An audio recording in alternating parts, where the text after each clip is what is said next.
It having reached the hour of 5:30 p.m., I am calling the December 9th, 2025 Modesto City Council meeting to order and ask the city clerk to call the roll. Councilmember Wright. Here. Councilmember Scudero-Brayton. Here. Councilmember Alvarez. Here. Councilmember Ricky. Here. Vice Mayor Bavaro. Here. Councilmember Williams. Here. And Mayor Zwollen. Here. Will everyone please rise for the Pledge of Allegiance, followed by the invocation from Mike Gunnarsson from City Ministry Network. I pledge allegiance to the flag of the United States of America and to the republic for which it stands, one nation, under God, indivisible, with liberty and justice for all.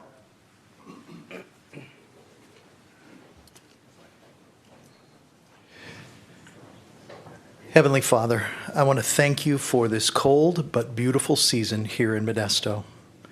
Thank you for the opportunity to be here this evening and participate in this form of government. Thank you for your many blessings. I pray that those who live here in our community who are broken, addicted, and living without hope or home, those who have lost jobs and are struggling with their health, I pray that they would find joy and hope and health and provision and a deep sense of community and fulfillment in their lives. I pray that families would thrive, businesses would prosper, our schools would flourish, and our farms would richly produce. I pray that neighborhoods would experience peace and healthy relationships.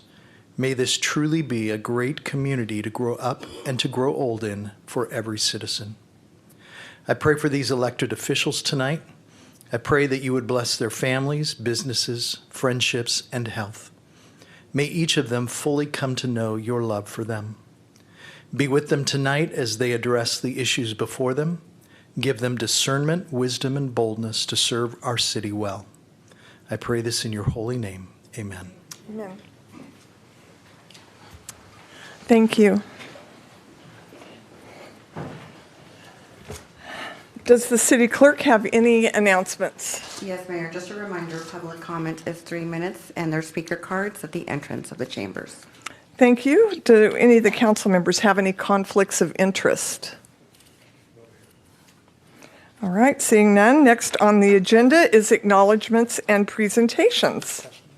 Excuse me, will the city attorney please report out on closed session? Yes, Mayor. The council met under existing litigation in the closed session. No reportable action was taken. Thank you. Next is acknowledgements and presentations.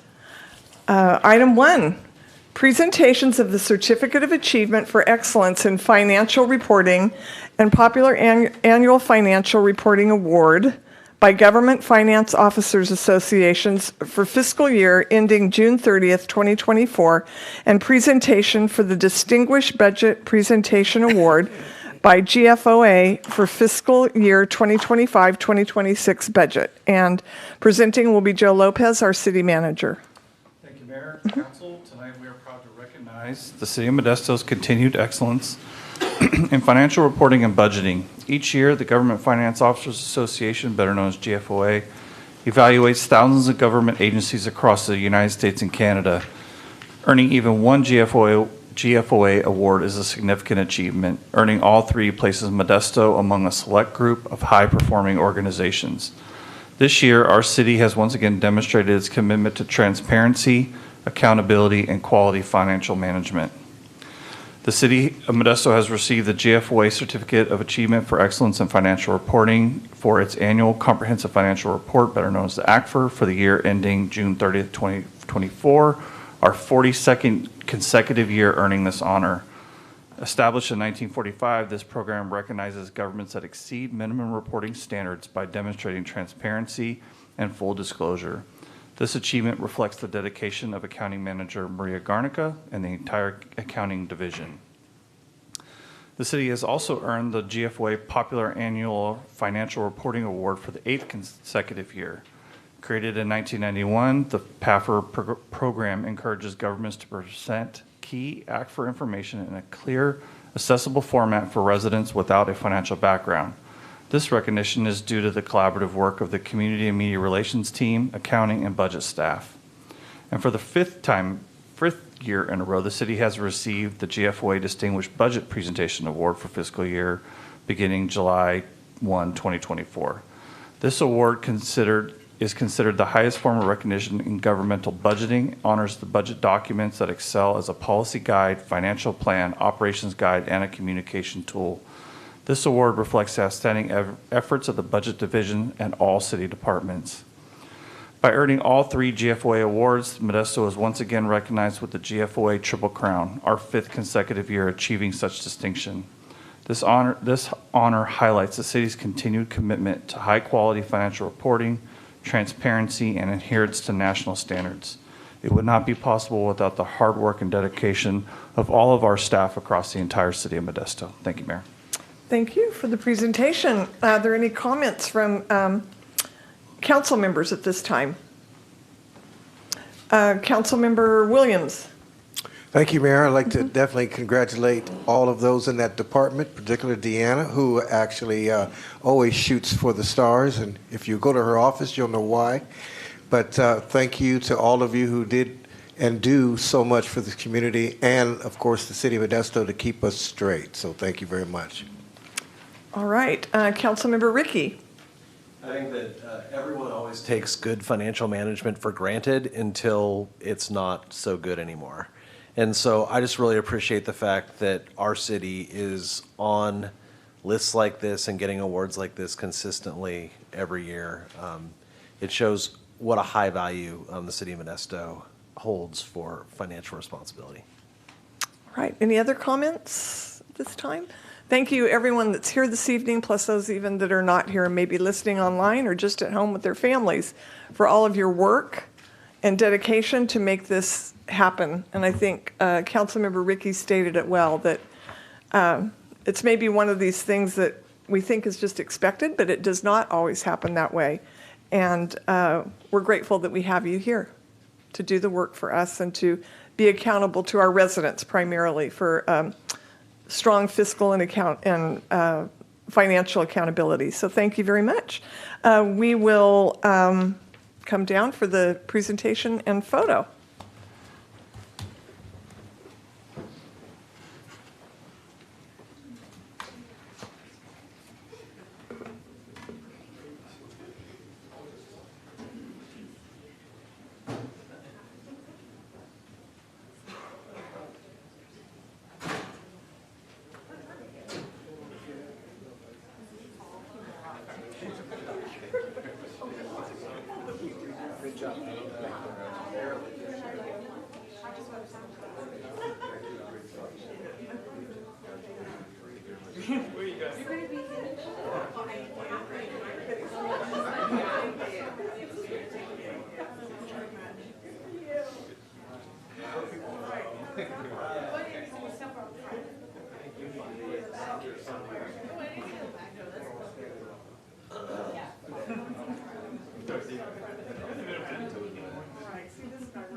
Good job, guys, in the back. I can't get over there. You're welcome. You too, Dave.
All right, next on the agenda is public comment. As noted on the agenda, public comment will only be in person. Zoom will still be available for viewing and wordly translation. Thank you all for being here tonight. The City of Modesto Council meetings are a place where everyone is encouraged to listen, share views, and participate in the decision-making process that benefits our community. Your engagement is valuable, and it helps our council and city staff collaborate on finding solutions that enhance the quality of life for the residents of Modesto. To be fair and equitable, every individual has the right to speak at this council meeting. However, it is imperative that we foster and maintain a respectful environment for the well-being and safety for everyone present at these proceedings. It is the mayor's responsibility to preserve strict order and decorum at all council meetings. Pursuant to the Charter of the City of Modesto, Article 6, the Mayor, Section 601, Powers and Duties of Mayor, the mayor shall have the authority to preserve order at all council meetings and to remove or cause the removal of any person from any meeting of the council for disorderly conduct, to enforce the rules of the council and to determine the order of business under the rules of the council. Accordingly, the city council meeting decorum rules are as follows. Please be respectful of all presenters, council members, staff, and members of the public. Please refrain from clapping other than following a presentation. All speakers are encouraged to state their name and city of residence. All questions must be directed to the mayor. Please do not block the view of others by holding signs up during council meetings. Time limit for public comments is 3 minutes, but may be limited at the discretion of the mayor to manage the business of the council. Speaking over others or interrupting while others have the floor is not permitted. Cell phones should be turned off or shall be set to vibrate during meetings. Thank you for your patience and participation as we work together to address the issues impacting the community. Maintaining order and decorum during the City Council meeting is crucial in the effective governance of Modesto and ensuring the Council's decisions are reflective of the community's priorities. Anyone disrupting the Council meeting may be asked to leave. Does anyone wish to speak on any item under public comment? This is for items not on the Council agenda. And you have 3 minutes to speak. Anyone wishing to address the City Council is asked to follow the rules of decorum. The rules of decorum are posted at the entrance of the chambers. I will read the speaker cards in the order that I received them. Linnell Solomon.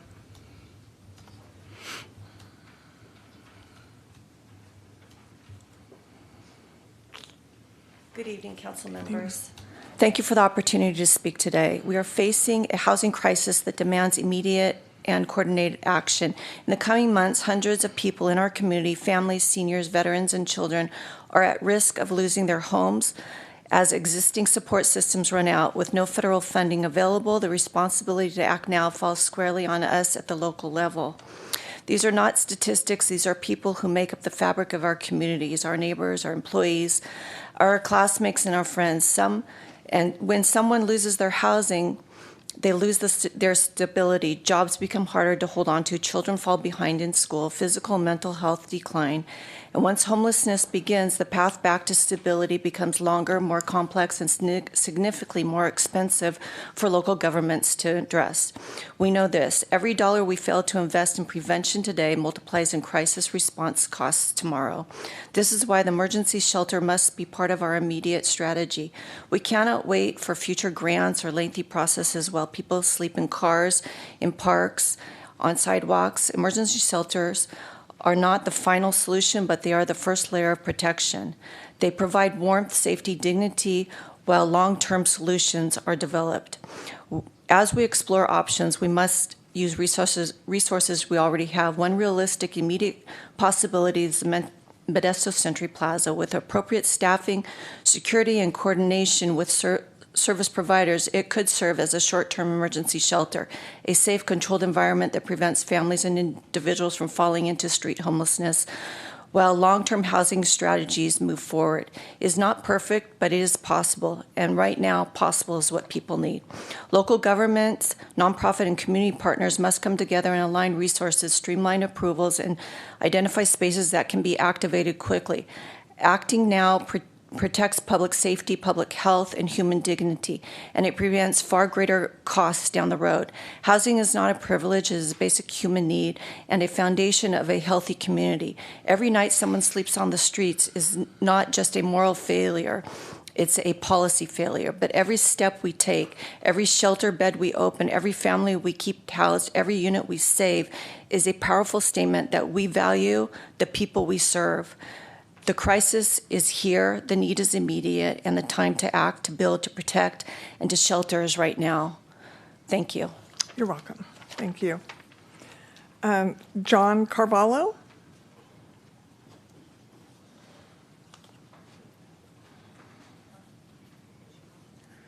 Hi, my name's John Carvalho. I own Mazda's Plus over on North 9th Street. And the Wednesday before Thanksgiving, got a notice on our door about the road work that's going to be taking a year long. And I tried to look on websites and try to figure out what's really going on. I was hoping I can get steered the right way or where to go to figure this out. All right. Thank you for being here this evening. And Scotty Douglas is going to give you some information. Okay, on that. thank you. That's it. All right. Thank you. And connect you so that you can get more information too. All right. Thank you. Next is Nancy Robinson.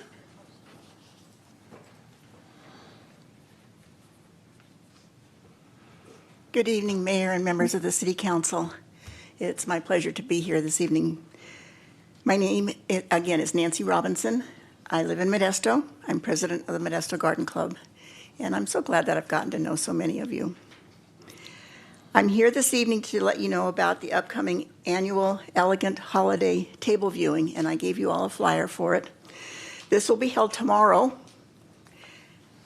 December 10th, from 1 to 7, and it will be at Del Rio Country Club, which is at 801 Stewart Road here in Modesto. Tickets are $15 and can be purchased at the door. We encourage the public to join us with this dazzling display of 30 table settings.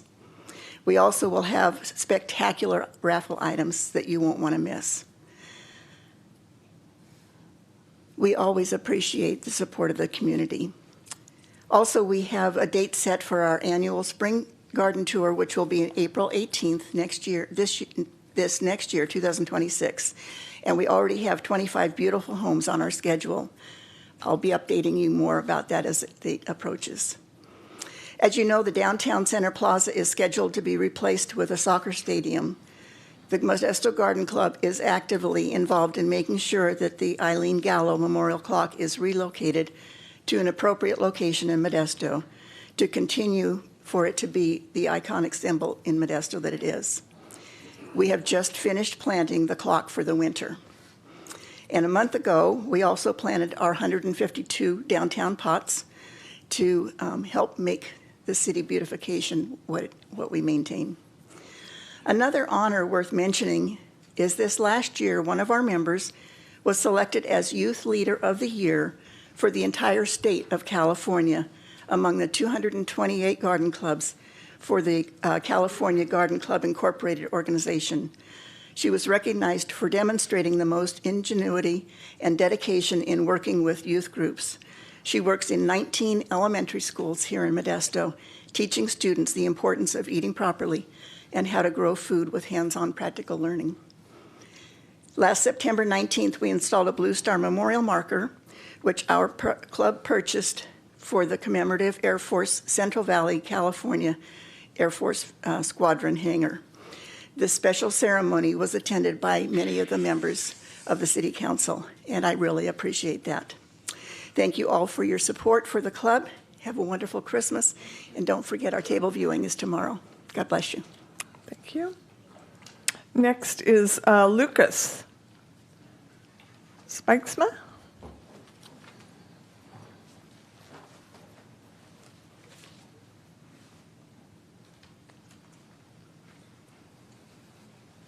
Again, my name is Lucas. I live here in Modesto, and I wanted to come with not a concern, but a suggestion for our Modesto Police Department text system.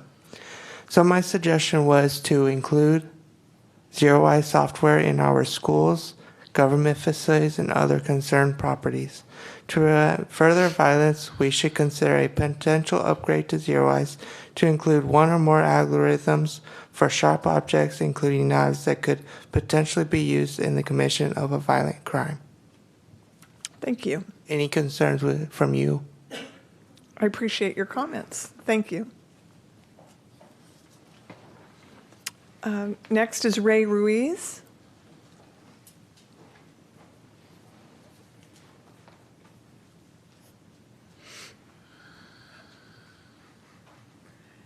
Hi, everybody. Ray Ruiz. Trevor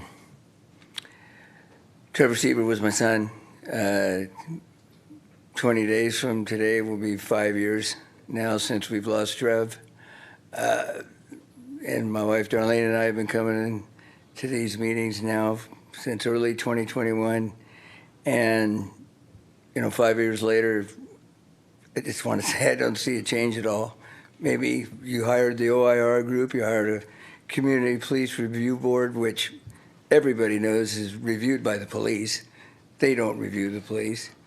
It just doesn't seem like anything has happened at all. As far as police reform, La Mantilla still not going through any arbitration. I just don't see anything that's happening. I don't see anything that this council has done. Personally, I don't even think this council cares. I think you guys come here and like to take a picture with somebody at the beginning, listen to us talk, but you really don't care if anything really happens with police reform or anything to do with what happened, the tragedy that happened with Trevor. So just making my point again. Thank you. Next is Darlene Ruiz.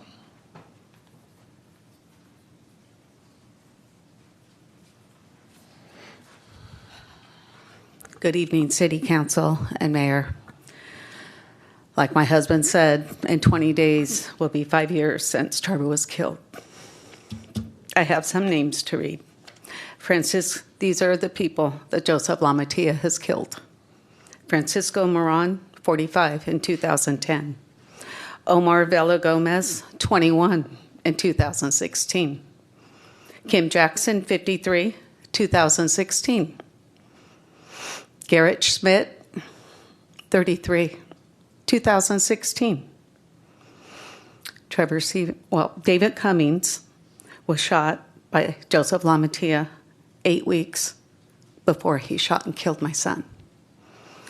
Had something happened, if somebody would have stood up in 2016, Trevor would still be here. We've been fighting for police reform, and we feel like nothing's changed. Joseph Lamatilla was charged for killing Trevor, and those charges were dropped. Joseph Lamatilla was fired, and now he's fighting for his job back. We've been waiting for him to go to arbitration, and for some reason, we're almost on 5 years, and that hasn't happened. I've met with, Lamatilla, instead of being held accountable for all these killings, he was promoted. He was put on the SWAT team.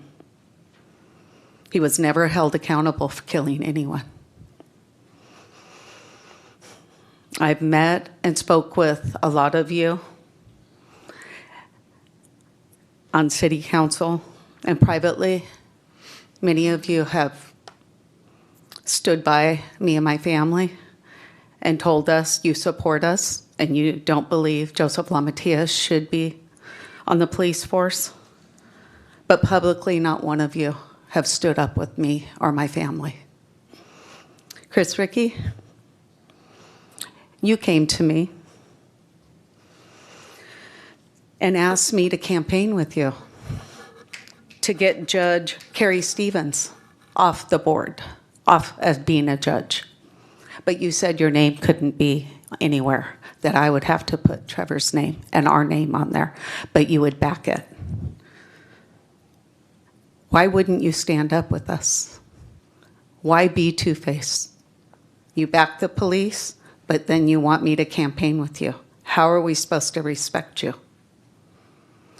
How you feel, if you really feel you want change, that's what you're here for. That's what you're on this board for, to stand up and make change, not pacify us. If that's how you really feel, then stand up. Be out there with us. Thank you. You're welcome. All right. Are there any other members of the public that would like to speak for items that are not on the agenda tonight? Steve? Okay.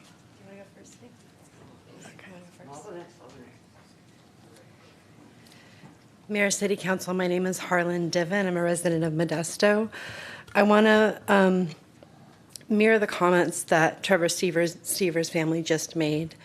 We have a community police review board in Modesto that is unfunded and toothless, a community police review board that made recommendations to this council that were ignored, a community police review board that was put in place after horrors happened in Modesto that needed to still be held accountable, things that still have been unanswered, a community police review board that is doing their best work to advise this council, their best work to advise the city, and again is being ignored.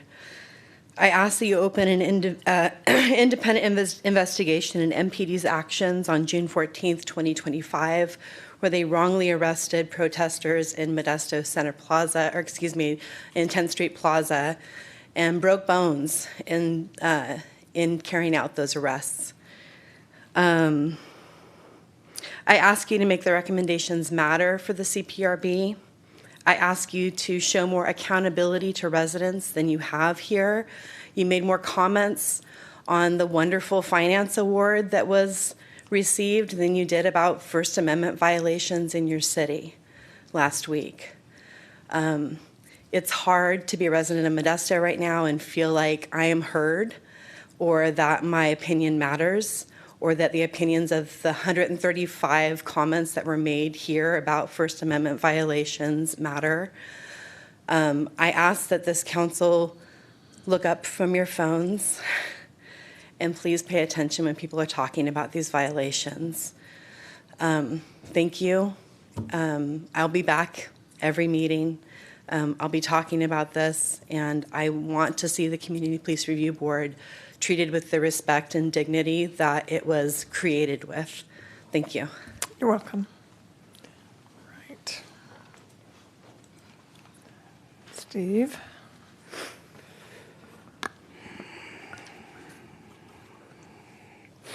It truly is sickening to stand here and look into your faces. But here I am, because I give a damn. Because I come in basically like in the name of human decency, love, all of these things. And all you guys have done is like villainize me and others who stand up for what is obviously right. 5 years ago, this month, your police department, the Modesto Police Department, murdered Trevor Seaver. Notice I did not say that it was specifically Modesto police officer Joseph LaMantia, because anybody with half an ounce of reason who pays enough attention sees that it's systemic. And in the roughly 4 years that I've been putting my energy into advocating for police accountability and putting the people over their regime, which is essentially what it is, I've seen nothing but a pattern, and like the jig is up. Forward together, like you obviously designed it so that it would work out this way. With the CPRB, who makes recommendations and you ignore it. It truly is sickening. The offensive things that some of you folks have said, like really disgusting things, being literally assaulted and threatened by one of you. Shake your head all you want. It's a joke. The people need you. Unfortunately, we are in the position to rely on you. So it's not enough that I care. It's not enough that for some reason I don't mind coming up here and getting sassy with y'all, even though it scares the shit out of me sometimes. That won't do us any good, because you guys, you smirky, smarmy little fellas, y'all, like are achieving your goals. And it's really obvious to most sensible people. I would like to take a moment of silence for your victim, Trevor Seaver.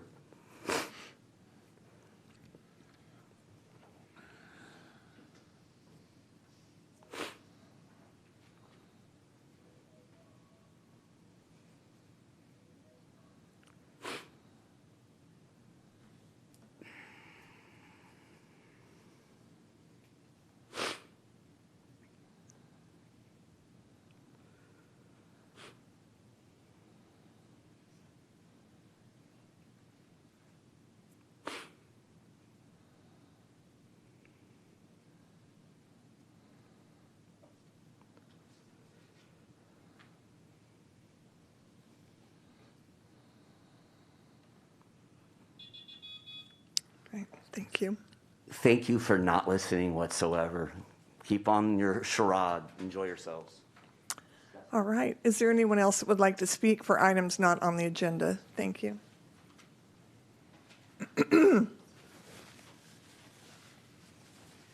Good evening, Mayor, Councilor. It's Afoil Solomon from Modesto. Anyway, I just want to help a little bit to my wife.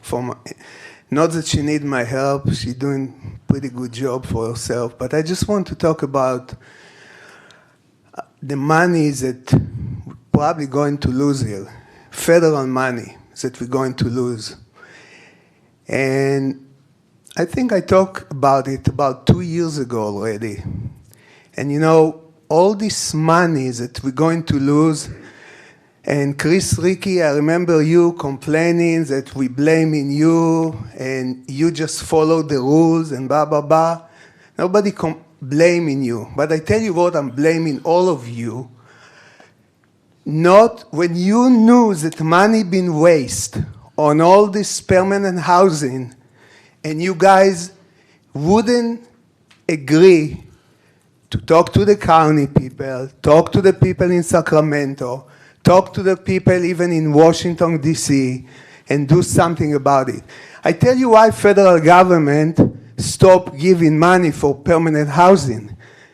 When California spent well, 2 years ago, it was $24 billion in about 4 or 5 years with no accountability. Now we're talking about probably over $30 billion and no accountability. And this is why they're going to stop giving money. Because there's so many projects that they finish the project and nobody even housed. And I tell you what, you put in project here in town where those small apartments, each apartment going for $450,000. You can build a house for $450,000. I saw these private contractors that put in project down south doing the same, fixing motels, old motels, $75,000 for each room. Doing the same what you guys voted to do here in town. So this is the reason why the federal government said, enough, it's enough. We need accountability. So right now, it's on you to make sure that the people who's going to be on the street, and I know a lot of them because my wife, people already told her, but many people told her, they gave 60 days, they're going to be on the street, 60 days. So it's on you to make sure that they won't be on the street. And now it's on you to work with the county, with the people in Sacramento, because that's why you got voted to your office, to do those things. And now it's on you. Thank you. You're welcome. All right. Welcome. Hi, Juan Theus, West Modesto resident. I got lots of love for all of you guys. And today I want to share a little bit of tough love. Practicing my accountability with others, and I think that last week on the issue of the mask ordinance, where nobody said anything, is a little tough to experience when this was a key issue for a lot of us. A lot of folks took their time and came here to share their piece with y'all, and nobody said anything. This is the only platform that we can come to due to the Brown Act and all come together and talk about city issues. And no one said anything. No one asked a question. And so in the name of engagement and transparency, I want to hear the challenges that we have individually on any subject.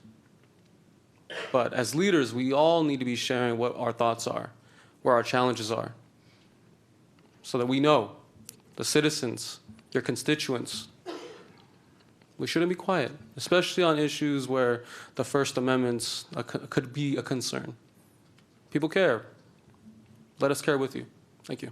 You're welcome. All right. Any other comments not on the agenda? All right, next on the agenda is consent items. An item may be removed from consent and discussed at the request of a member of the public or council member. Is there anyone in the council that would like a consent item removed for further discussion? Seeing none, is there anyone in the public that would like an item removed from consent for further discussion or comment? Please let us know which item you'd like removed and whether you want it for discussion or not. Item 8 for discussion. And thank you. All right, thank you. Will the city clerk please read the consent items? Item 2, consider approving the minutes for the December 2nd, 2025 council meeting. Item 3, consider approving final adoption of ordinance 3805 CS, amending the City of Modesto Municipal Code Title 4, Chapter 23, restrictions on use of specified items during public assembly, providing various revisions to the time, place, and manner regulations as to public assemblies. Item 4, consider approving the mayor's appointments to the City of Modesto standing committees and the City Council liaison committees and appointing a vice mayor for the 2026 calendar year. Item 5, consider approving the 7th Amendment to the Joint Exercise of Powers Agreement between the City of Modesto and the County of Stanislaus for emergency dispatch services to extend the agreement to December 31st, 2026, and appointing Mayor Zwalin and Councilmember Wright as commissioners to the Consolidated Emergency Dispatch Agency and Councilmember Scutia-Brayton as the alternate commissioner effective January 1st, 2026.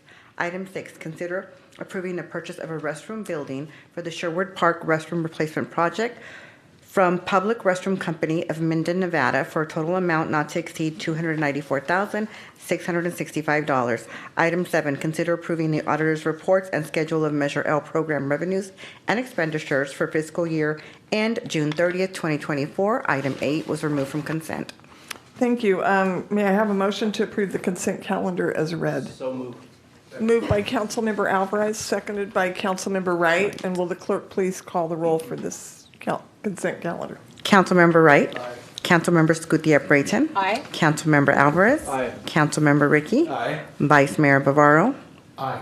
Councilmember Williams. Aye. And Mayor Zwalin. Aye. Carries unanimously. We will go to consent item 8. Consider approval for the First Amendment with Grover Landscape Services Incorporated, Modesto, California, for the landscape maintenance, weed abatement, trash removal, and rodent control services, increasing the agreement amount by $118,511. And we will have a staff report by Will Wong, our Director of Utilities. Welcome. Thank you, Mayor. Good evening, Mayor, council members. I'm Will Wong, Director of Utilities. So item number 8 is the First Amendment to a Grover contract that we already have with Grover. What the wastewater division has found is that we have redone our Sutter Road entrance facility, and we have some other lift stations that we are planning to build. So we've asked Grover to provide a quote, and they provide a proposal for them to provide landscaping services for those facilities. I'd be happy to answer any questions. All right. Any questions from council members? Vice Mayor Bavaro. Thank you, Mayor. This will be going out to bid in a couple of years, correct? I believe next year. Next year. Our citywide landscaping contract will be bid next year. And, okay, next year, and this will be kind of like what I've been talking about with Parks and Recreation, you know, who are dealing with the landscape, or we're able to break this down so we get more companies, more vendors to be able to participate in the bidding process. This will also be part of that package? Yes, for that package, we will be looking at the separate divisions and departments that have different landscaping needs. And so this contract here that we have tonight is a stopgap until we have a new contract. Thank you. So my understanding is the reason this is being added, the increased amount, is because we're adding additional areas. That is correct. And I missed the first area that you said, and then you mentioned several of the lift station areas. Right. This is at our Sutter Road entrance facility. Oh, it's Sutter. Sutter, yes. Okay. The Sutter facility is being added to Correct. this contract, as well as other lift station areas. All right. Correct. Thank you. Any other questions from council members? Seeing none, we'll open this up to the public.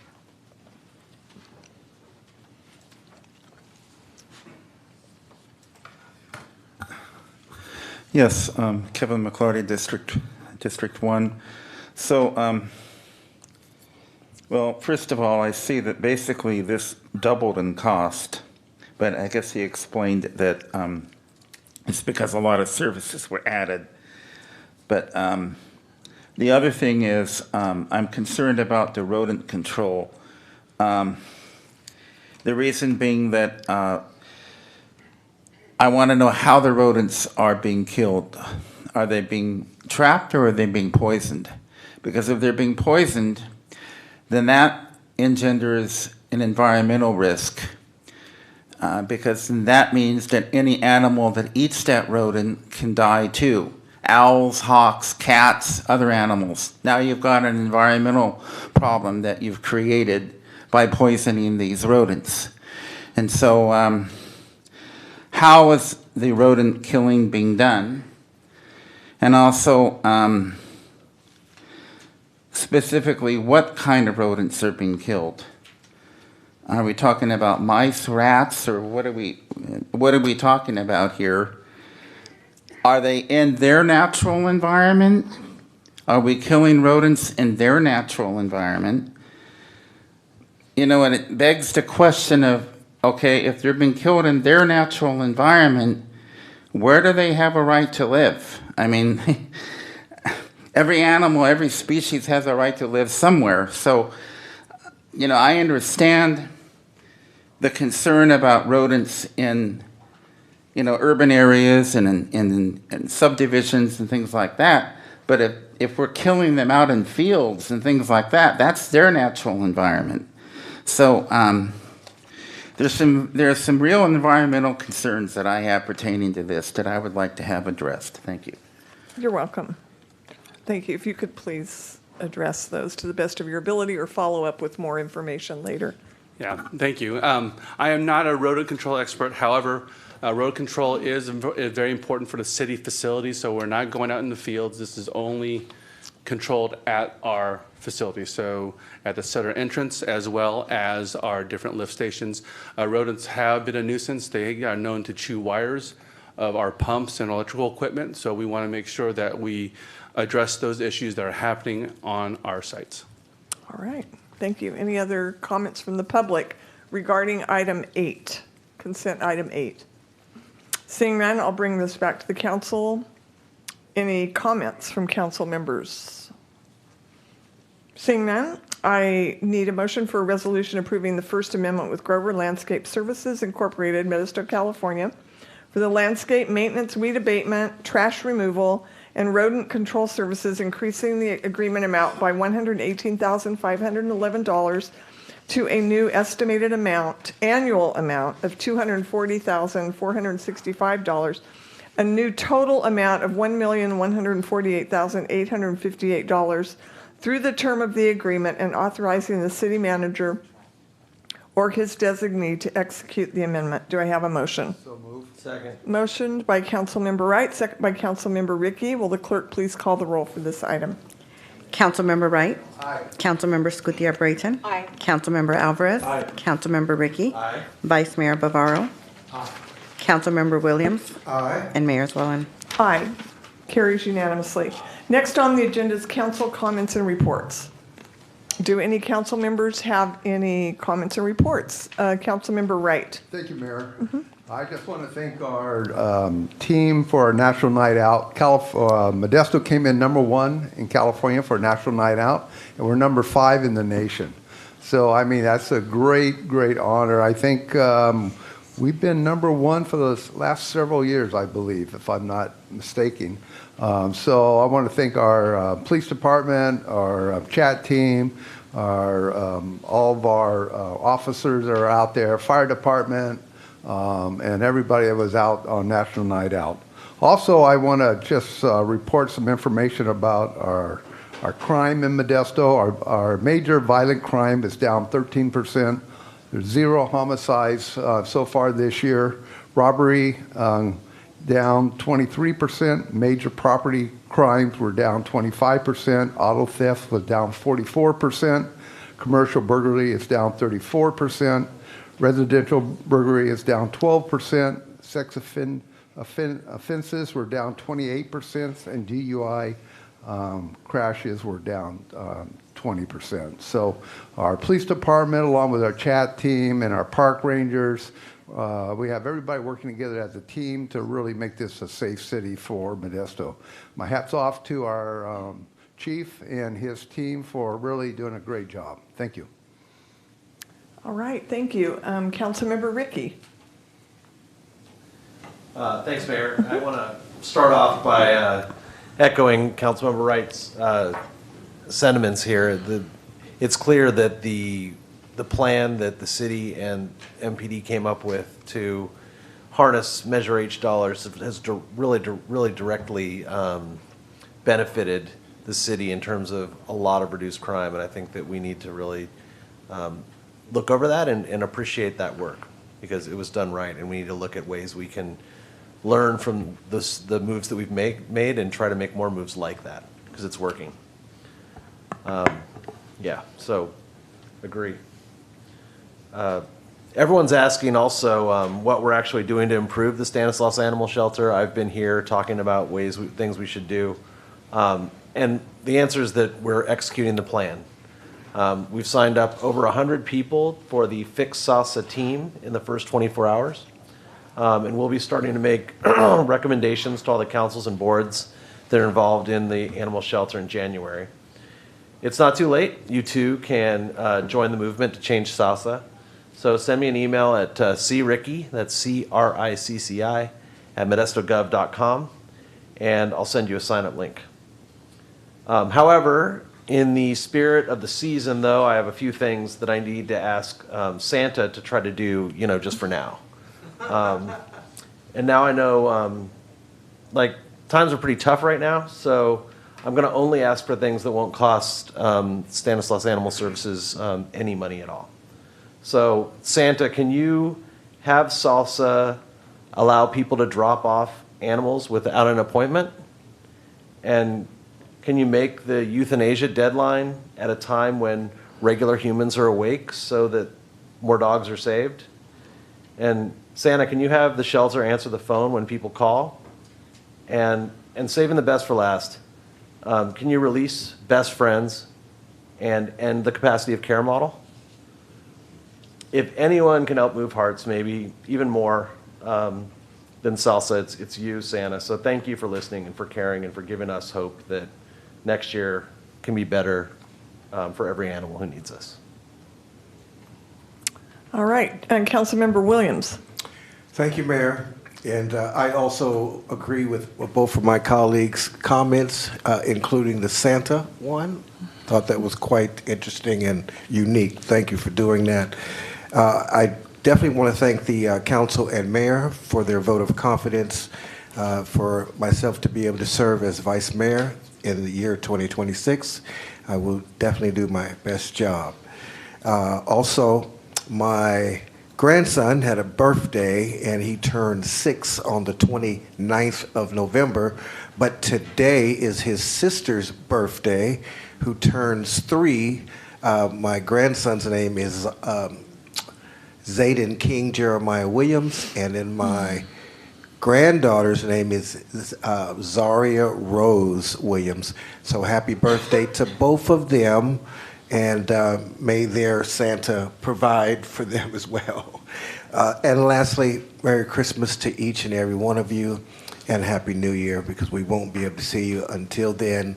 So enjoy this holiday season with your family.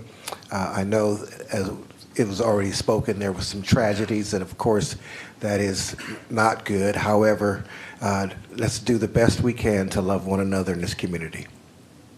Thank you, Mayor. Councilmember Escudia-Brayton. Thank you, Mayor. Also, I would love to give my thanks and appreciation to our City of Modesto extended family, that being the over approximately 1,500 men and women that come to work every day and work very hard to keep our lights on, our streets clean, our trees trimmed. In particular, our hardworking men and women from the police force and our fire department that put their lives at stake to help others. Very much appreciate them.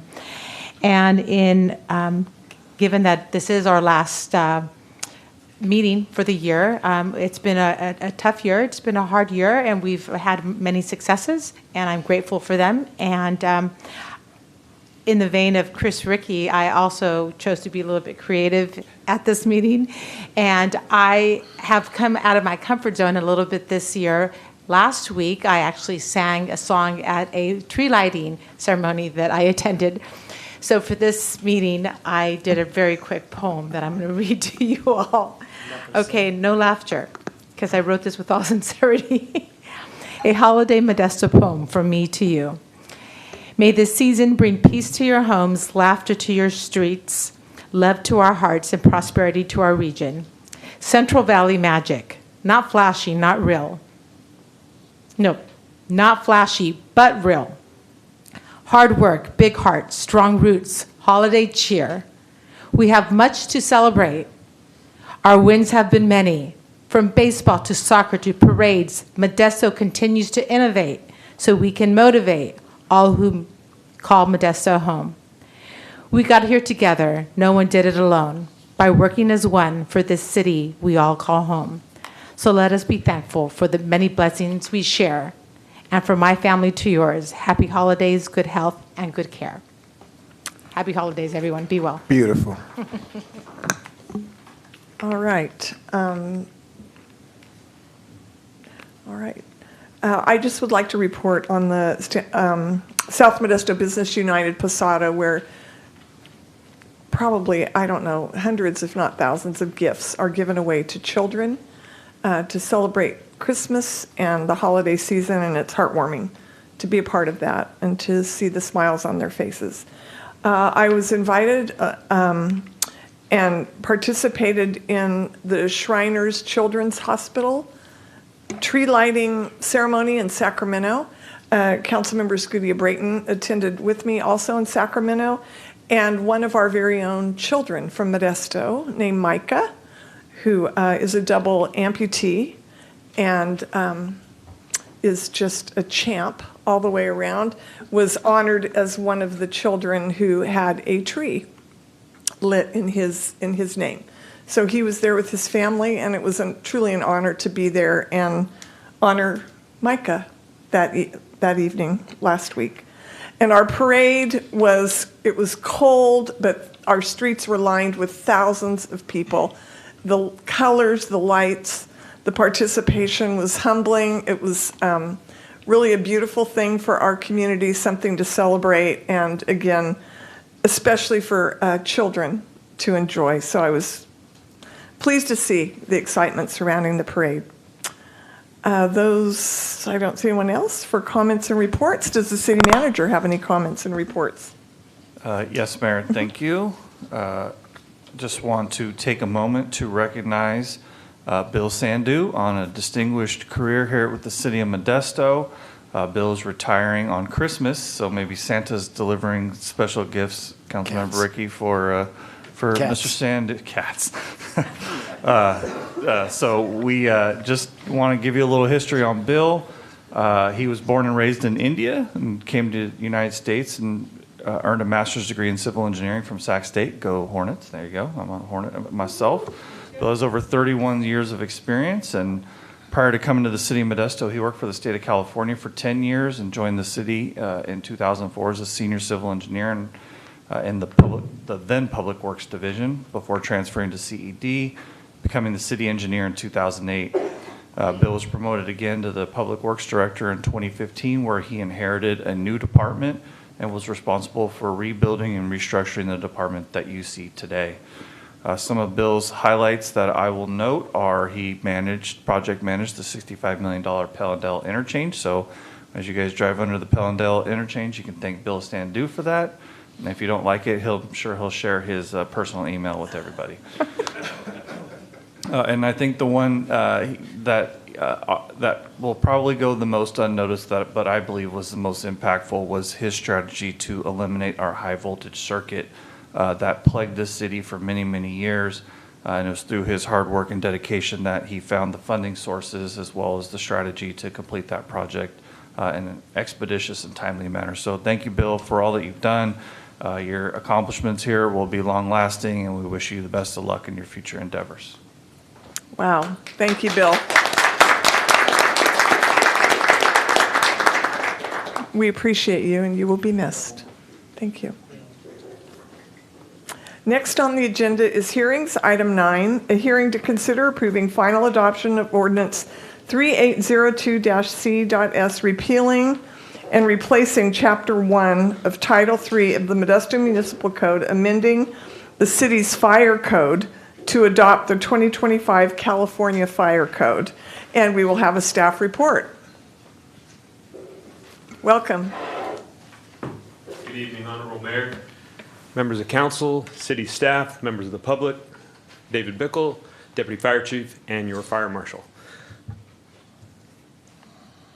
The item before you, as you already described, is a hearing to consider the approval of the final adoption, repealing and replacing Chapter 1 of Title 3 of the Modesto Municipal Code, amending the city's fire code and adopting the 2025 California Fire Code. I have a small presentation for you. And this is the municipal code update for the California Fire Code 2025, California Code of Regulations, Title 24, Part 9. Just a quick background, California Fire Code, or the CFC as it's well known, is updated every 3 years. It's the triennial code adoption. The CFC is Part 9 of the California Code of Regulations from Title 24. Title 24 contains 13 parts, which include building, residential, electrical, mechanical, and plumbing codes. You would know those as the building code.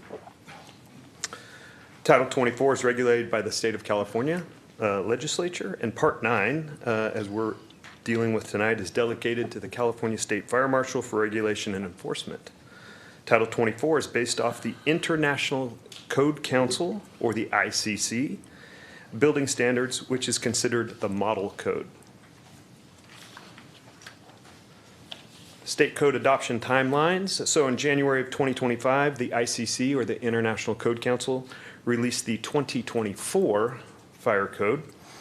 And then it was handed to the State Fire Marshal from January through June of 2025, where they reviewed this document. Then in July of 2025, they give this document to the local entities or jurisdictions for their review, where we have the option to look through that document for the next 6 months and then make our local adoptions and recommendations. And then in January of 2026, the new fire code, the 2025, it's kind of confusing. My wife tells me not to nerd out, so I'll try not to. The 2025 code becomes law in 2026. And then upon approval of the City Council, we send a letter to the California Building Commission as findings for the local adoption. Local adoptions are to ensure the needs of the jurisdiction are met in the fire code. Local municipalities are allowed to make more stringent changes to the CFC. Local municipalities are not allowed to make requirements less stringent. With that, I'll take any questions. Thank you. All right, thank you. Does council have any questions at this time? Councilmember Wright. Thank you, Mayor. Chief, do we have any information on what the local adoptions are? Are there any new adoptions that are coming forward? They were in your packet. Yeah, there's several. Okay. Did you need me to read to you the adoptions? How many? You say several. What would you say? Can you give me some examples, please? Oh, so I'm sorry, just some of the examples of the adoptions that you're making. So we adopt Appendix D of the California Fire Code. That really deals with fire department access. So Appendix D is not adopted by the State Fire Marshal. However, we find that it gives much more validity to fire department access, which is actually covered in Chapter 5.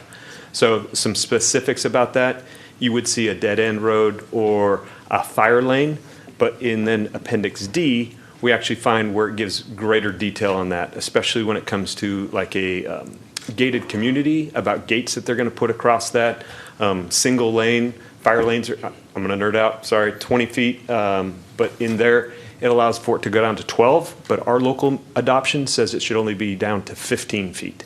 So that's just to make sure that our fire trucks can get through. Okay. So that would be an example. Any update on building codes for the fire department on this?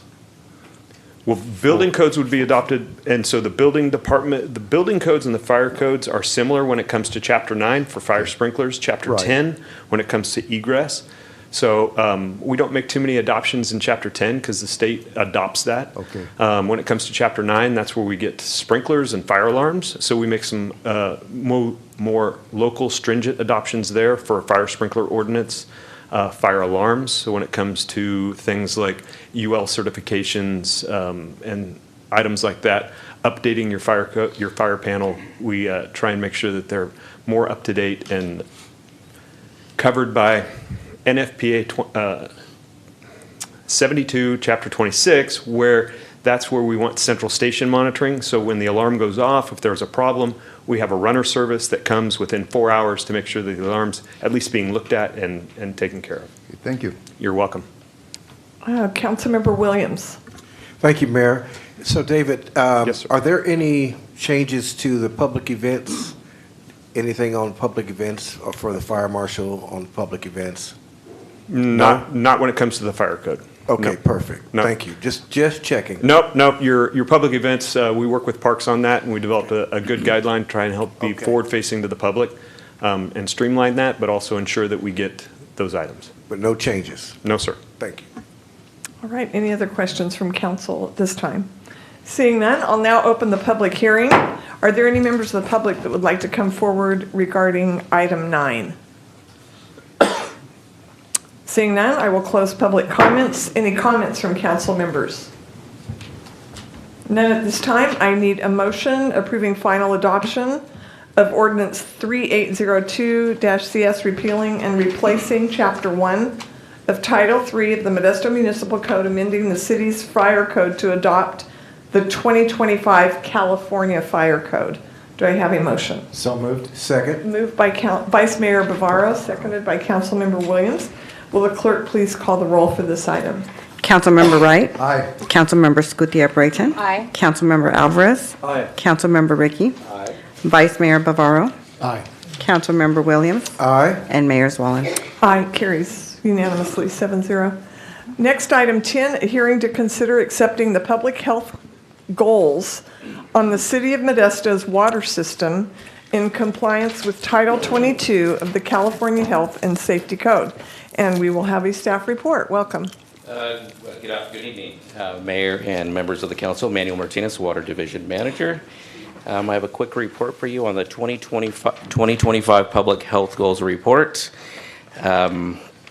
Quick background on this. It was established under the Safe Drinking Water Act in 1996. Public health goals are developed and published by the Office of Environmental Health Hazard Assessment. Public health goals are set at a level where there's no known or anticipated health effects with ample safety margins. I want to say that maximum contaminant levels, or MCLs, are protecting drinking water standards that are required to be met by public water systems. MCLs are regulatory definitions of what is safe. They're set by the US EPA and the California State Water Resources Control Board Division of Drinking Water. Let's go to the next page.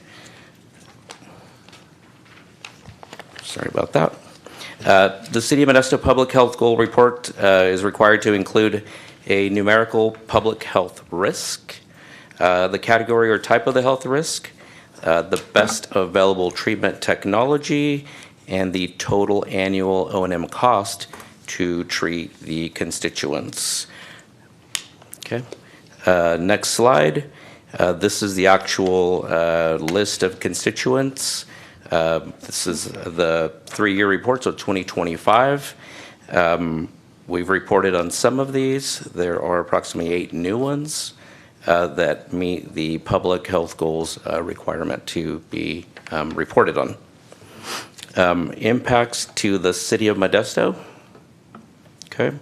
The drinking water quality of the City of Modesto meets all state Water Resource Control Board and U.S. EPA drinking water standards, or MCLs, set to protect public health.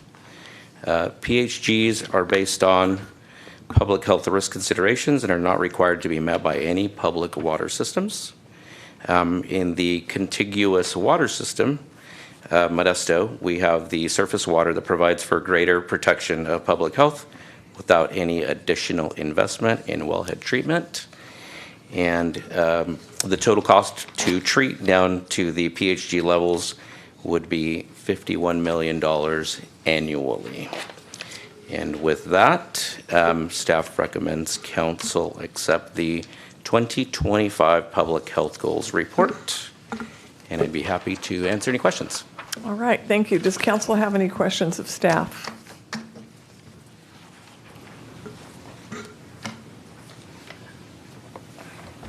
Actually, I do, Mayor. All right, Councilmember Scudia Brayton. The number just really shouted at me, 51 million annually. So in Modesto's wells, to meet PHG standards is estimated to be 51 million annually. Is this are there plans to meet the standards? The public health goals are not required to be met. Okay. The MCLs are. Furthermore, this would be a big burden on ratepayers to meet Yeah, these I would $51 million price tag annually. That does not include capital. This would only be operations. Okay. So that is a bullet point that is, we have no plans to act on or burden our taxpayers with. That is correct. Got it. Thank you. All right, any other questions from council?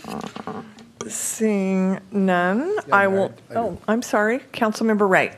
Explain what PH. PHGs are public health goals. It was established back in 1996 by the Safe Drinking Water Act. But the public health goals are developed by the Office of Environmental Health Hazard Assessment.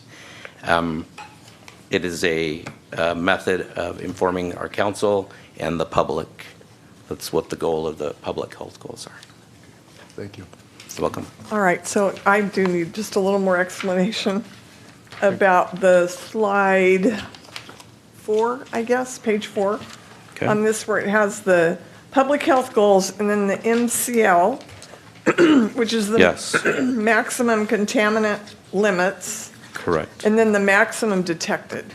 Correct. So can you explain that? Because in some of these areas, the maximum detected is more than what the limits are. I know I've seen this in previous Yeah, years, yes. and that this is common, and I appreciate it being called out. Is there one in particular that Well, the one that that stands out to you? came to my mind is the ones that exceed the maximum contaminant limits. So if they exceed, I mean, there's, pick any one of them. Yeah, there was a couple of, there were detections. There was 2 wells, I believe. One was well 285, and it was a benzyl pyrene.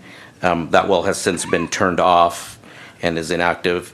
Okay, I guess that's what I was referring to. Yes. Like I noticed in that case, it's. Yes. The maximum detected was Correct. obviously well over the limit. Yes. So That well has been- action has been taken Correct. to address the issues. That's Yes, what I was- that is correct. Okay. Thank you. You're That's what I wondered. I appreciate that. Any other questions? Seeing none, I'll now open the public hearing. Are there any members of the public that would like to come forward regarding item 10? Welcome. Hey, good evening. Juan Tellez, West Modesto resident. I have some experience working with the riverbank water folks, and In regards to some of these, so I know some of the PFAS, some of that technology in regards to mitigating some of that. Okay, be sure and just my speak bad. to us. No, it's okay. Just I a appreciate reminder, you. because we're the ones that ultimately make the decision. So Yeah, if you I appreciate speak you. to us with the questions, then when they respond, they can respond back to us, and then we get the same information. Yeah, for sure. Thank you. And so I know some of the PFAS. There's a little bit of issue with mitigating some of that, and I'm pretty sure those are like forever chemicals. And then arsenic, that's some of already naturally occurring elements already in our wells. My question is around how many wells have been shut off due to some of these contaminants, and are we tracking where those wells are? I would really like to know in terms of just the health of our residents, to see like District 2 wise, where some of these wells may exist. Currently, I'm tasked with working on our Department of Toxic Substance tag grant, and we're looking at barium. And so I want to see in terms of like water issues, where some of these contaminants are, and like also like what populations they're most affecting. Thank you. All right, thank you very much. All right. Would someone like to respond or at least give some contact information for specific follow-up? We can do either or, Mayor. However Okay, you feel free prefer. to respond to us tonight so we can make a good decision. Yeah, I would like to provide my contact information, or Scotty can Okay. reach us so we can provide more detailed information. Okay, thank you. Appreciate that. If you'd like to speak during public comment, please come to the podium.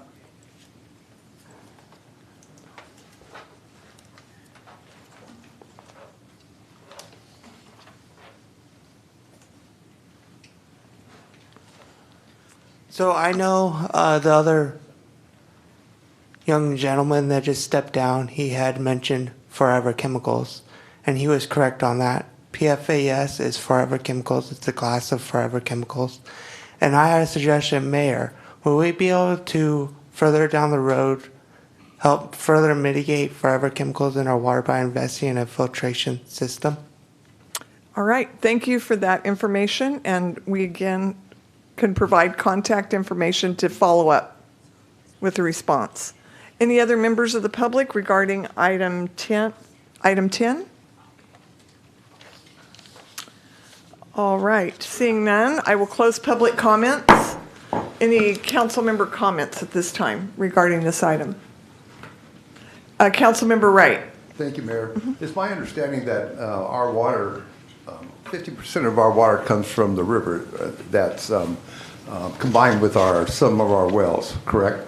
And then also we do have quite a few wells that are offline due to high arsenic and some other chemicals that are in those wells, correct, Bill? Very good question. That is correct. If their wells do exceed the maximum contaminant limits, we do shut the wells off for public safety, and then we also look at opportunities for us to potentially rehabilitate those wells, or maybe blend them with treated surface water to help bring the contaminants down to safe levels. Thank you. All right, any other comments regarding item 10? I know that I just want to thank you for these reports.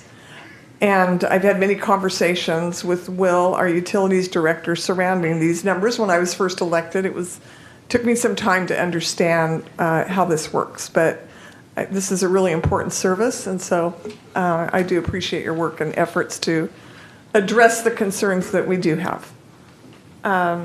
So I need a motion for a resolution accepting the 2025 public health goals in compliance with Title 22 of the California Health and Safety Code. Do I have a motion? Motion. Motion by Councilmember Williams. Second. Second by Councilmember Alvarez. Will the clerk please call the roll for this item? Councilmember Wright. Aye. Councilmember Scudetto Brayton. Aye. Councilmember Alvarez. Aye. Councilmember Ricky. Aye. Vice Mayor Bavaro. Aye. Councilmember Williams. Aye. And Mayor Zwellen. Aye. Carries unanimously. Thank you. Next on the agenda is new business. Item 11, Consider approving the plans and specifications for Dryden Clubhouse renovation project, accepting the bid and awarding a construction contract. I'm not sure how you pronounce the construction company. DD Construction. DD. Contracted DD Construction Incorporated of Lodi, California, for a total payment amount not to exceed $9,278,564. Consider approving an agreement with Dillon and Murphy Engineering of Lodi, California, for construction management and inspection services for a total amount not to exceed $850,164. Consider approving the issuance of an interfund loan in an amount not to exceed $4,930,841 from the Water Fund 4100 to the Golf Fund 4600 for the construction for Project 101294 Dryden Clubhouse renovation, and consider approving the increase of the green fee by $5 and implementing dynamic pricing. And we will have a staff report. Thank you, Welcome. Mayor, members of the City Council. Toby Wells, Director of Engineering Services, City Engineer. Also with me this evening, Jeremy Rogers from our Parks, Recreation, and Neighborhoods Department. The Engineering Services Department is responsible for delivering the project and ultimately will be operated by Jeremy's team. So we will run through the presentation on the Dryden Clubhouse. So a little bit of history. The Dryden Golf Course has been in operation for a very long time. 1959 was when it opened. Clubhouse was built in 1966 to a lot of fanfare back in the day. Obviously, 60 years ago. It's a long time ago. Unfortunately, the clubhouse has been subject to a number of catastrophes, from floods to several fires. And in August of 2020, the clubhouse was completely consumed by a fire, destroyed everything inside of it, and was rendered unusable, resulting in a total loss of the structure. As a result, Council moved forward in 2021 to complete the design for a complete reconstruction of the clubhouse in a newer location, moving it up on the hill a little bit to get out of that flood danger that it was in. Previously, it was in 2 stories, where the bottom floor was down kind of at ground level, was subject to flooding. June 11th of 2024, the contract for the design was amended for a not to exceed amount of $621,000. The current design reflects what you would expect in a modern clubhouse built today, not in the 1950s. So inclusive of an outdoor deck, which expands the dining area significantly, a pro shop that's large enough to actually conduct business in, upgraded the commercial kitchen, so it allows for expanding dining operations, as well as being used for other services other just than serving the golf activities. And with it sized appropriately, it has the opportunity for other gatherings that will provide it to be a community benefit. So the overall design, a couple of the details of what the previous clubhouse looked like from a size perspective, about 3,000 square foot. One of the interesting things, if you look at it, the restroom was on the bottom floor at 720 square feet. So the largest part of the building previously was the restroom, which seems a little out of whack. It obviously is. With the new design, you can see pretty much everything across the board was a doubling or a tripling of the sizes to accommodate ultimately expanding the use. You can see the occupancy for the restaurant now at 130, which provides for significant use improvements, as well as an area for outdoor events that can improve and serve over 200. So here's some of the artist renderings of the facility, a very attractive building. This is looking at it from the parking lot.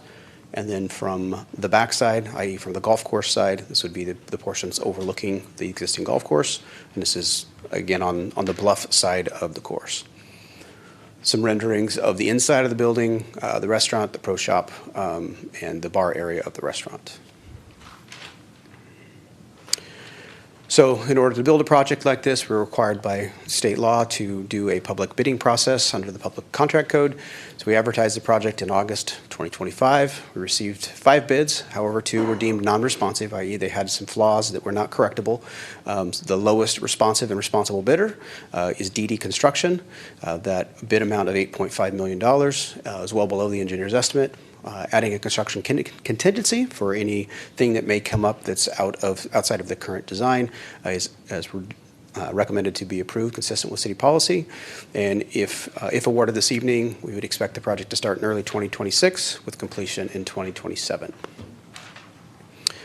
A project of this size and this nature requires a lot of construction oversight.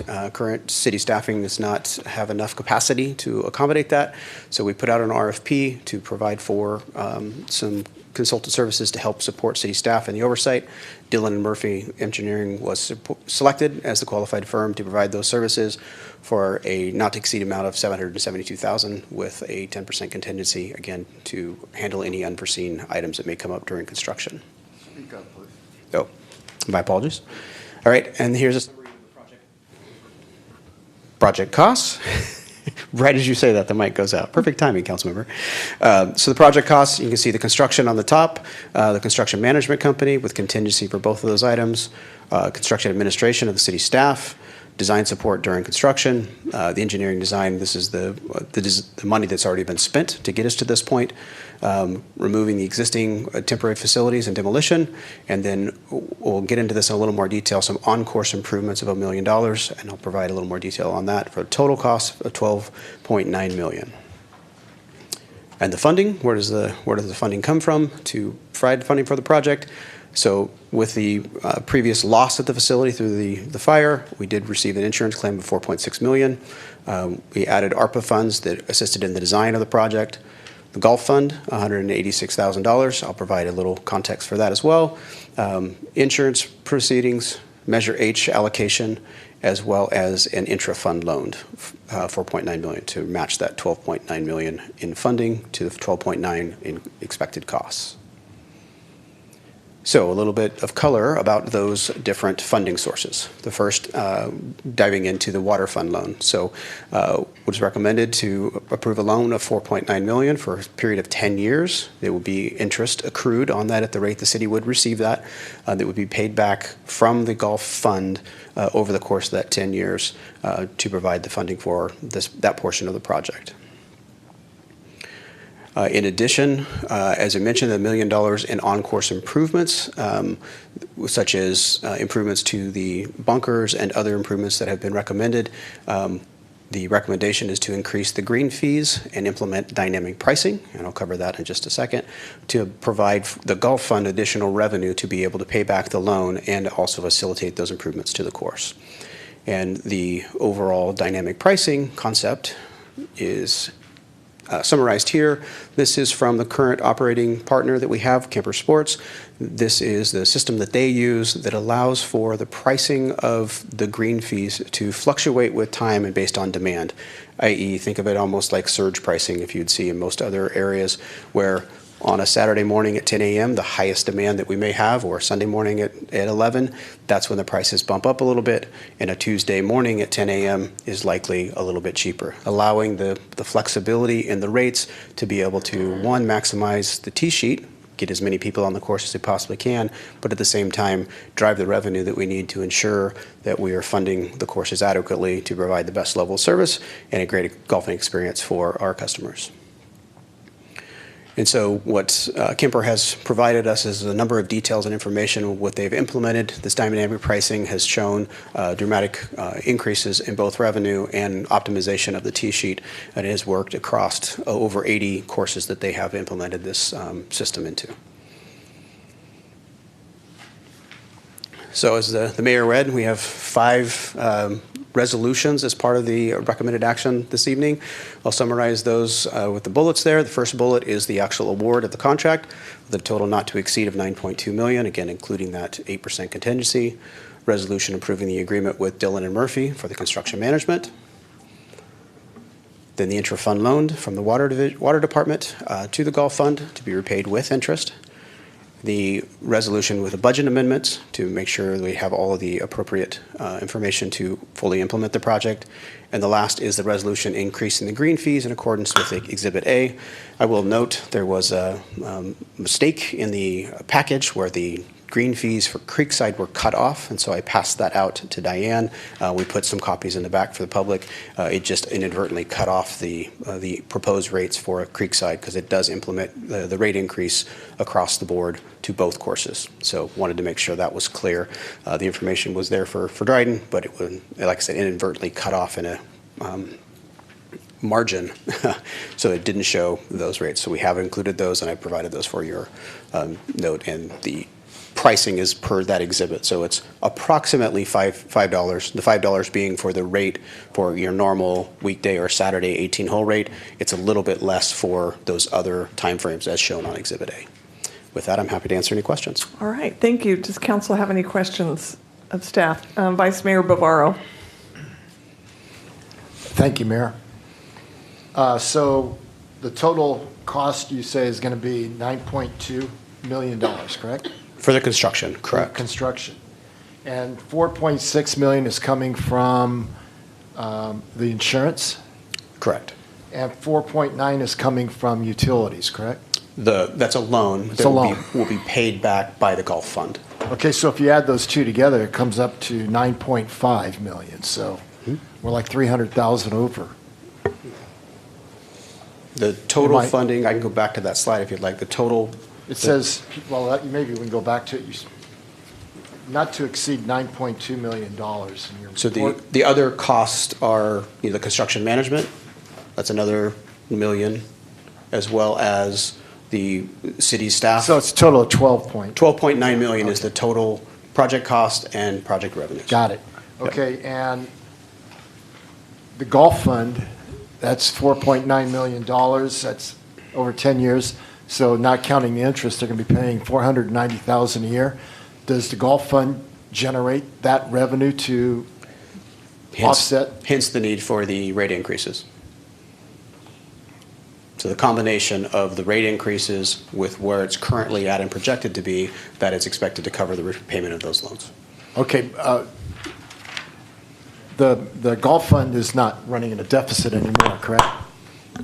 That is correct. The Gulf Fund is not running in a deficit, and the increase in the green fees is to cover the cost of the loan that we're taking out to complete the funding to complete the project. And I will mention the additional $1 million in course improvements as well. So That's incorporated so we're into that. looking at it as a projection, not an actual.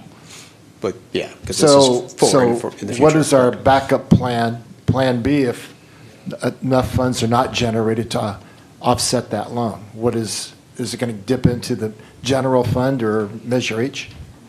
I'll defer to the city manager on that. While we don't anticipate that to occur, but because, as we said, the Gulf Fund now is turning a profit and we anticipate that to continue, we have other green fee increases that are also coming to the Gulf Fund, but the ultimate backstop would be the general fund. Measure H or non-Measure H? Well, no, it would be Measure it would be H. the general fund, which ultimately then is Measure. covered by Measure H. Okay, because the general fund right now is running in a deficit, correct? That's correct. But it's important to note that the Gulf Fund used to run a projected deficit of $1 million a year, and we are now starting to turn a profit. And last year was our first year with a profit, and we're projecting another profitable year this year as well. So projecting that, what historical data did you use to come up with the ability of the Gulf Fund paying this off, paying the $490,000? Yeah, I mean, how did you just pull it out of the air? Or No. So fortunately, as you saw earlier this evening, we have a triple crown budget and finance team that we rely Correct. on significantly for this. So Steve Christensen ran the pro forma, looking at a number of different factors, both the past as well as the future, to come up with a pro forma that estimates obviously within a range of I wouldn't say it's perfect, but a pretty good optimization of giving us a range that we feel comfortable with recommending. So the courses average about 80,000 rounds a year, $5, that's $400,000. And with the dynamic pricing, the estimate is $80,000 more per year that's going to be anticipated from the dynamic pricing. I'm looking for confirmation. That's correct. So we're more than exceeding the cost of the loan through those two actions there. Okay. But if that plan doesn't work, the backup plan B is going to be the general fund. Yeah, and there's other things that we would be looking at to make sure that we're shaving costs and that the general fund is not the backstop of the Gulf Fund. And how much are we using with ARPA again? 400,000. 400,000? Right. And that was already allocated during the design process. Correct. Does this include the architectural design? Correct. All costs. All costs. Yeah, that's the all-in cost of the 12.9 million. Thank you. Councilmember Williams. Thank you, Mayor. One of the questions were already answered, and it was 80,000 rounds. I was wondering what the volume was. And then the pro shop, and then also the restaurant. Who's going to be running those? The pro shop will be run by our vendor, who is currently Kemper Sports. We are going out to bid. We're looking at next summer to bid that out for both the maintenance and the management of the courses. And so that management company will run the pro shop, and then we're going to bid out the restaurant services. So is that going to be a percentage base as far as what we'll receive, what they receive, or it'll be just a lease for them? How does that work, or how would it work? More than likely, it'll be a percentage base. That's what we do with all our other food and beverage services. And can I ask what that percentage is? Well, that's all part of the negotiating process. Okay, thank you. All right, Councilmember Alvarez. Thank you, Mayor. I have a couple questions. I am along with Councilmember Bavaro. We are on the Tuolumne River Regional Park Committee. I want to know if this upgrades to the golf course are going to affect the riverfront at all. And in addition to that effect, will it affect any natural shrubs or natural growing greenery around that area? I know we have some endangered species there. On the TRIP Commission, we talk about that often. I think, Toby, you were at a couple of those meetings where that came up. Yeah. No, there is no anticipated, all the on-course improvements are on course. They wouldn't be on the perimeters. They would be in the middle of the course, making playing improvements that have been recommended from those golfers to improve the playing experience. Okay. All right, that's it. That's all I have. All right, Councilmember Ricky. Thanks, Mayor. One of the things this facility was supposed to do is replace the burned down American Legion Hall. Can you walk me through how this facility replaces the burned down American Legion Hall? Yes, the indoor facility with the restaurant will be able to seat 130 people, and so that will be a rental space. We anticipate that generating extra revenue and also replacing that facility that burned down there in Tripp. So citizens will have an opportunity to have weddings, birthday parties, those kind of things there. And what was the capacity of the American Legion Hall? It was 7,000 square feet. The capacity. I'll answer it for you. It's 550 people. So I'm going to ask again, does this facility actually replace the American Legion Hall? As a direct replacement, I would say not directly, but indirectly, what the seating with 130, as well as the future outdoor area that would have a tent and the ability to serve approximately another 200, it comes within the ballpark. Is it an exact replacement? No, but it does provide an amenity that would serve a similar purpose. Yeah, I feel like it's not even close. I mean, if you're talking about a tent, I mean, are you saying that you're going to do events in a tent in December, or January, or February? Is that what you're saying? They would have that potential.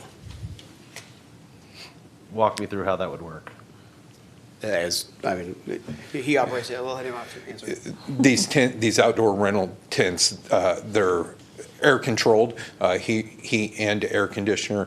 An example, if you want to go online, the golf course in Dinuba just built one. It's very successful, and we would model it after that. They have weddings year round there, and it's very profitable. So are you saying that the tent is part of this budget? So currently, when we bid the project, we had a base bid and 5 bid alternatives. Currently within the award, we are not awarding that piece of it just to ensure we had enough budget to award the project, but we do have a cost, and as I mentioned, the contingency. So assuming we don't run into any unforeseen circumstances, we would anticipate using contingency to construct that component of the project. Okay. You mentioned that there were fires at the clubhouse. There was also fire at the old clubhouse. Like everything in that neighborhood burns down that the city owns. what is going to stop this from being burned down also? Well, I'd say one, modern construction and fire sprinklers would be one. That would be a significant detriment. There are cameras that would be installed as well to provide additional security. Those are two of the primary deterrents. Okay, those are my questions. All right, Councilmember Scudia Brayton. That's a perfect segue to what my question was going to be, and it was in regards to security systems and cameras. So you answered that question, but will the cameras be connected to the real-time crime center? Yes. Woo-hoo, did you guys hear that? It's good, good planning. Okay. How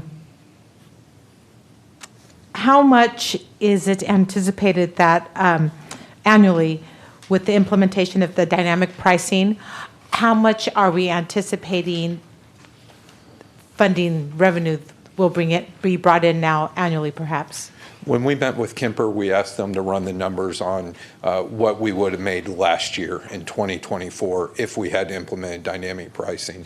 And just off of last year's numbers, we would have made about $80,000 more than we did. Wonderful. And that funding goes into the golf fund? Correct. Thank you. All right. Vice Mayor Bavaro had another question. Yes, thank you, Mayor. I forgot to ask this question. You answered this yesterday during our briefing, but I do have a retired CFO constituent that sent me a lengthy email talking about why are we not going modulars and saving money, and I know he's watching tonight. So can you explain the reasoning that you gave me yesterday during our briefing? Yeah, ultimately, any design of a structure like this, you want the design to fit the ultimate use of the property. And modulars have their purpose and their appropriate location. In this case, the type of construction, the ultimate use of the facility as a restaurant, and those time it does not fit as a modular type of opportunity. It is a better fit with the type of construction that we're recommending here this evening. Thank you, Mayor. All right, I have a couple questions. How many rounds of golf did you say were played last year within the city of Modesto on our public courses? We average about 80,000 rounds per year. This year, we're trending higher than that. All right, 80,000 rounds per year. Wow. Next question. Was there input from the golf community, and whether it's from our I know we have a couple committees and that do oversee and watch these numbers and are very passionate about this. Were they involved in these plans?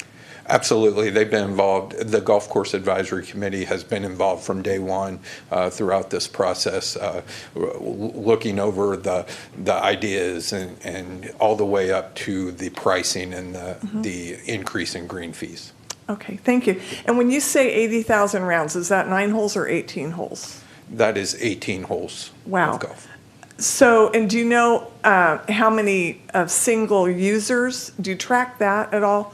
Or is it just the number of rounds? Kemper Sports tracks all that data in their computer system, and I don't have that number, but I can get that for you. All right. 80,000 is a lot. All right, those are my questions. Councilmember Alvarez. I don't see it in here, but I'm assuming there's going to be restrooms and facilities. I don't think we talked about that at all. Yes. Okay. Restrooms, 480 square feet for the Okay, did we restrooms. talk about that? Okay. Sorry about that. All right, thank you. Any other questions from council regarding this item 11?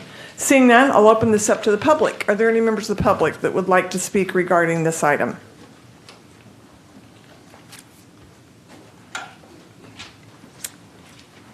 Welcome.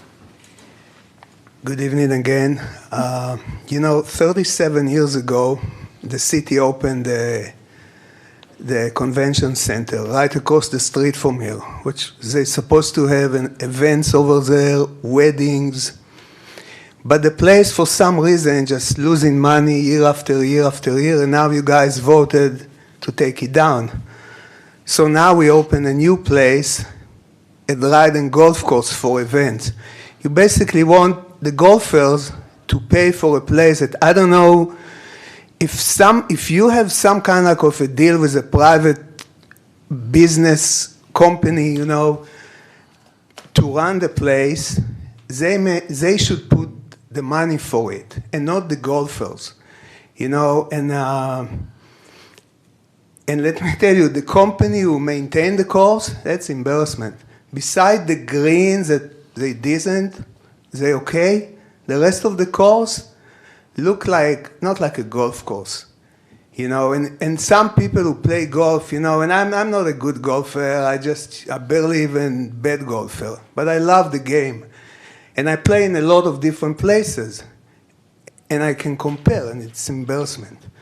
Now, you got $5 million pretty much, build clubhouse. How much it costs to build 3,000 square foot clubhouse? The 5 million be plenty of money, plenty of money. Especially now when you run out of money here and there, why? To take a loan to pay this company, this whatever, you know, this part of the city. Just build a clubhouse that you already have $5 million, 3,000 square feet. It's enough for a clubhouse. And you know what? Those that want to get married on a golf course in a nice place, they're probably going to go to Del Rio or some other places. And I really, you know, I know that usually when you guys bring something here, you know, you already know that you're going to pass it, you to vote and it's going to pass. I think all of you, if you care about the money and the people, vote against it. And vote to build a new clubhouse with the $5 million that you have. And I tell you another thing, almost over $900,000 to take this old trailer that it's now the clubhouse. It's ridiculous. You know, talk to the scrap companies here in town, how much they charge you to take it down. You know, it's crazy. And then $1 million to fix the course. You have a company doing nothing for years, now you give them extra $1 million? What are they doing with all the money they got for all those the last few years? And I think you really need to vote it down. If you vote for it, that just shows me that you don't care about taxpayer money and the people in this town. Thank you. You're welcome. Any other members of the public regarding item 11? Good evening, Juan Tellez, West Modesto resident. In regards to this project, I'm excited. I visited the Boys and Girls Club. I see how much it's being utilized. You know, it's, for lack of a better word, it's pretty ghetto rigged operation right now, and it's working for them. And because this uses different funding, like Measure H, and then also a loan, I was kind of curious to learn a little bit more at some point on how often we borrow from a fund like the water fund or any other funds that we have in the city to pay for projects like these. And additionally, because it used Measure H funds, I looked at the website, the city's website, on Measure H and how we're utilizing these funds, prioritize projects, and I couldn't see an updated list.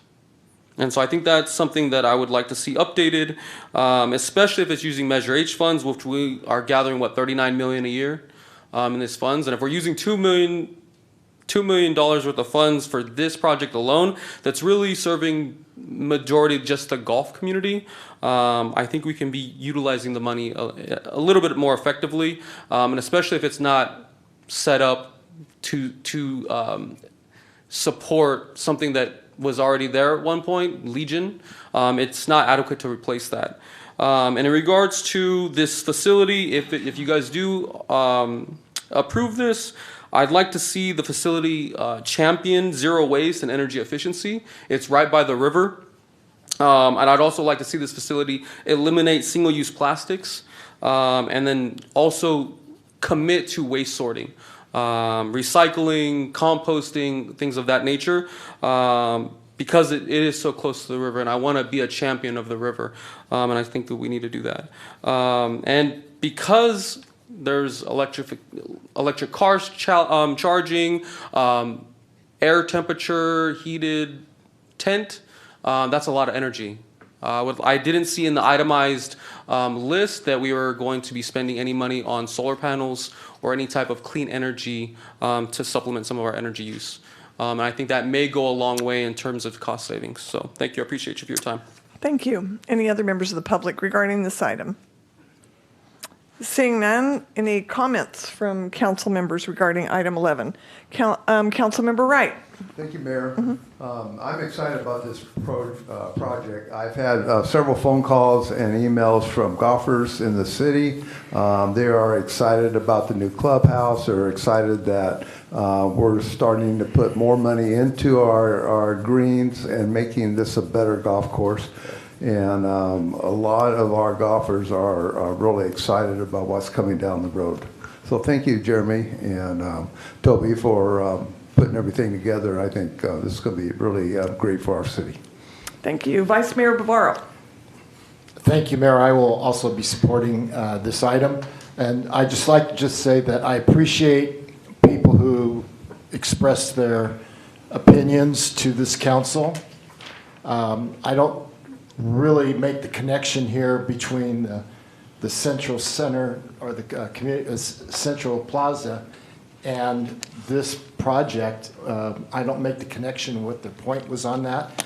But regardless, maybe I need to develop thicker skin. But, you know, when people say that this council doesn't care and doesn't care about taxpayers, to me that's an insult, and it insults me and pisses me off when I hear those kinds of words. So choose your words to be constructive. That's all I got to say, Mayor. Thank you. Thank you. Councilmember Alvarez. Thank you, Mayor. I'm going to echo that last point Councilmember Bavaro, or Vice Mayor, sorry, Bavaro just made. If we were not fiscally responsible, we would not be having these Triple Crown Awards. I mean, the proof is there. There's not even a need to defend it, Nick, because the proof is in our operations. But I'm supportive of this as well. I think the EV chargers is key. We have to continue to keep up with the electrification of vehicles. And I do think that this investment we're going to see a good ROI. Audit St. Stan's has a little outdoor pavilion that they've invested some dollars into that course. And you see more families going out. They have glow-in-the-dark golf. That's pretty cool. Glow-in-the-dark golf nights. They advertise and market it pretty good, family friendly. They have food trucks that go out there as well, which it's always nice to grab a bite to eat. So all these different things attract folks, and I think that's going to be the case here. We have First Tee right there at the Dryden Golf Course with the Boys and Girls Clubs. And we overall, this investment aligns with all of our development in the west side and the downtown area. We have the Muni Golf Course, primed for development. There's already renderings on what could be. And the downtown soccer stadium as well. So all of this is contributing to quality of life, options, entertainment, sports. Whether it's golf is your thing or not, that's not what we're shooting for. We're shooting for options overall for our entire city. So I'm for this. I think it's a good investment, and the ROI is there, especially when you look at examples like St. Stan's investment and attracting more people. Councilmember Ricky. Thanks, Mayor. To the spirit of what Juan was talking about earlier, I want to kind of explain where I was coming from on this. Like, I don't love this new design. I feel like it doesn't really address all the needs we have in the future. However, I'm going to be voting for it because it does do a lot of good things for our community also, right? And I like the funding mechanism. I like the creativity that the city came up with. I think the new fees are actually smart. The people that are going to be primarily using it are going to be primarily paying for the improvements. That's really smart. And they're going to get the benefit of it. They're not going to be playing golf out of a portable. That stinks. They're not going to be using bathrooms that are like on trailers. It's terrible. It's not a good experience. This is going to be a lot better. But also, it's good for the west side. The city has done such a good job over the last few years of investing money in the west side. They put $20 million or so, I don't know the exact numbers, but about $20 million in Chavez Park, 4th Street Park. They put another 10 or 15 million into MLK. And now they're going to go and invest another 12, $12.9 million in Dryden. These are all good investments on the west side, and we're not done. I mean, hopefully we do some redevelopment on Muni also. So I think this is a good plan in a good area of town, and I think that it's going to benefit the community.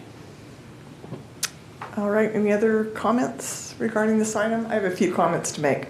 This will give, I will be supporting this 100%. When you think of 80,000 rounds of golf in a year, we would be, we should be thrilled at the amount of people that enjoy public golf courses. And think of this location where it's outdoors, it's right by the river, by the animals. It's a beautiful environment that will be available. The golfing experience, the people that utilize this have been waiting so patiently for this.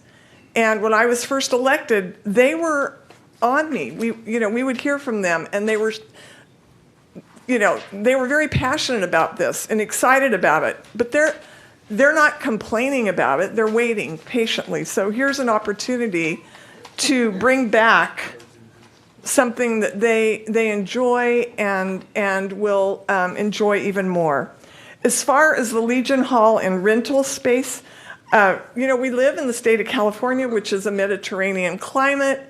We have beautiful weather. I love the fact that there will be an outdoor space there. This will provide for year-round meeting spaces, which I know will be utilized, especially on the west side, where we know that the King Kennedy Center is overutilized. So this will provide another opportunity to have another place close by for them. And then this is personal for me. My father taught all of my children how to play on the Muni golf course, which is now closed down. This is a multi-generational experience that goes on through generation after generation after generation, where people are outside, they're enjoying the community, it's reasonably priced, it's something that families can do together. And every one of my children learned how to golf on that golf course. So it's personal for me. My father grew up on Merced Avenue close by. So I'm really excited about this project and the location and the opportunity that it will give for many, many future generations to come. Yes, buildings do get worn out and they require improvements. That's absolutely going to happen with every single place that's built. It will happen here too, eventually. But when we are talking about from 1959, I think it's a good run, and it's time to have a new place for people to enjoy and have a little refreshment before or after and enjoy their family time. So I will be supporting this. Any other comments? Seeing none at this time. Bear with me while I read the resolutions. These can all be voted in one vote. A resolution approving the plans and specifications for the Dryden Clubhouse renovation project, accepting the bid and awarding a construction contract to DD Construction Incorporated of Lodi, California, in the amount of $8,591,263, authorizing $687,301 in contingency, if needed, for a total payment amount not to exceed $9,278,564, and authorizing the city manager or his designee to execute the agreement. Resolution approving an agreement with Dillon and Murphy Engineering of Lodi, California for construction management and inspection services for the Dryden Clubhouse renovation project in the amount of $772,876 plus $77,288 in additional services if needed, for a total amount not to exceed $850,164, and authorizing the city manager or his designee to execute the agreement.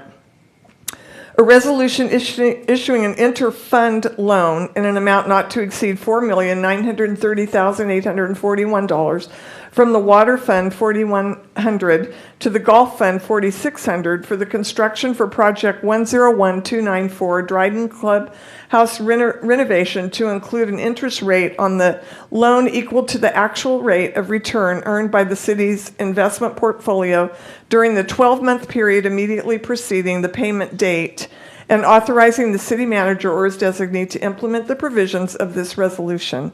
A resolution amending the fiscal year 2025-26 capital improvement program budget to fund project number 101294, Dryden Clubhouse renovation, in an amount not to exceed $7,723,929 in transfers, revenue, and to budget expenditures to fund the project, and authorizing the city manager or his designee to implement the provisions of this resolution. Resolution increasing the green fees in accordance, with Exhibit A and implementing dynamic pricing model. Do I have a motion? Motion by Councilmember Alvarez, and I will second it. Will the clerk please call the roll? Councilmember Wright. Aye. Councilmember Gutierrez-Brayton. Aye. Councilmember Alvarez. Aye. Councilmember Ricky. Aye. Vice Mayor Bavaro. Aye. Councilmember Williams. Aye. And Mayor Zwellen. Aye. Carries unanimously. Thank you. Are there any matters too late for the agenda? Seeing none, I'm calling this meeting of the City Council to be adjourned.